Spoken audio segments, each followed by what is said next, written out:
तो आजकल ऐसे देश हैं जो किसी भी छोटी या बड़ी वजह से किसी भी दूसरे देश पे परमाणु मिसाइल का हमला करने की धमकी दे देते हैं।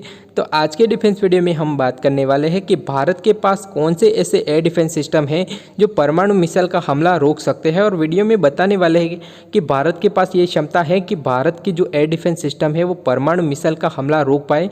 इसके अलावा भारत के DRDO ने बहुत ही सारे एयर डिफेंस सिस्टम बना दिए हैं। तो इन एयर डिफेंस सिस्टम में से कौन से एयर डिफेंस सिस्टम है जो कि परमाणु मिसाइल का हमला रोक सकते हैं। इसके अलावा भारत कई दूसरे देश के पास से भी एयर डिफेंस सिस्टम खरीदे हैं, जैसे कि S-400। तो ये एयर डिफेंस सिस्टम परमाणु मिसाइल का हमला रोकने में सक्षम है या नहीं, इसी के बारे में इस वीडियो में डिटेल से बताने वाला हूँ। तो नए हो तो प्लीज़ मेरे डिफेंस चैनल को सब्सक्राइब करें, बेल आइकन दबाना ना भूलें और कमेंट सेक्शन में जय हिंद जय भारत जरूर लिखिएगा। तो आज के डिफेंस अपडेट शुरू करते हैं। तो अभी फिलहाल भारत के अड़ोस पड़ोस में ऐसे दो देश हैं जो कि परमाणु मिसाइल से संपन्न हैं। इसके अलावा जो भारत के रिलेशन है इन दो देशों के साथ, उनमें उतार चढ़ाव आते रहते हैं। तो भारत के DRDO ने शॉर्ट से लेकर वेरी लॉन्ग रेंज के एयर डिफेंस सिस्टम बना रखे हैं। तो उनमें से कौन से एयर डिफेंस सिस्टम है जो कि परमाणु मिसाइल का हमला रोक सकते हैं। तो शॉर्ट रेंज में आकाश, इसके अलावा मीडियम रेंज में MRSAM और वेरी लॉन्ग रेंज में BMD सिस्टम है। तो इन सब में से जो BMD सिस्टम है वो परमाणु मिसाइल को बड़ी ही आसानी से रोक सकता है। बाकी के जो शॉर्ट और मीडियम रेंज के हैं वो फाइटर जेट हो, हेलीकॉप्टर हो या अन्य मिसाइल को रोक सकते हैं, पर परमाणु मिसाइल को रोकने में सक्षम नहीं है। पर जो BMD सिस्टम है वो परमाणु मिसाइल को बड़ी ही आसानी से रोक सकता है। तो BMD का फुल फॉर्म है बैलिस्टिक मिसाइल डिफेंस सिस्टम, और जो BMD सिस्टम है उससे परमाणु मिसाइल बच ही नहीं सकती, क्योंकि उसमें 2 टीयर का यूज़ हुआ है। तो पहले टीयर से अगर परमाणु मिसाइल बच जाती है तो दूसरे टीयर में जाके परमाणु मिसाइल इंटरसेप्ट हो ही जाएगी।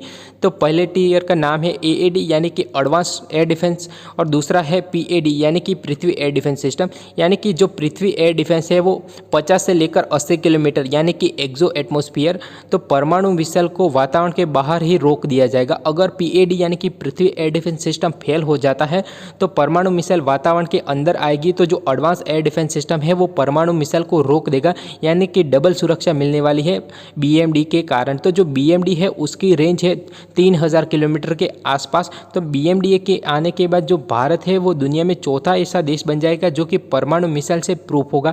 तो जो पहले US, उसके बाद रशिया और इजराइल, और चौथा भारत बन जाएगा पूरी तरह से परमाणु मिसाइल सुरक्षित। अब बात कर लेते हैं दूसरे एयर डिफेंस सिस्टम की, तो ये है S-400। तो S-400 की डिलीवरी भारत को इसी साल से होने वाली है। तो जो S-400 है वो दुनिया का अब तक का सबसे एडवांस एयर डिफेंस सिस्टम है।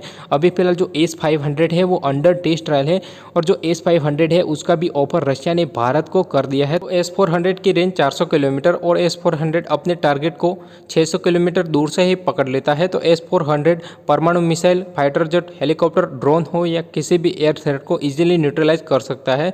तो अभी फिलहाल भारत के पास ऐसे 2 एयर डिफेंस सिस्टम है जो कि परमाणु मिसाइल को रोक सकते हैं। तो वीडियो अच्छा लगे तो प्लीज सब्सक्राइब।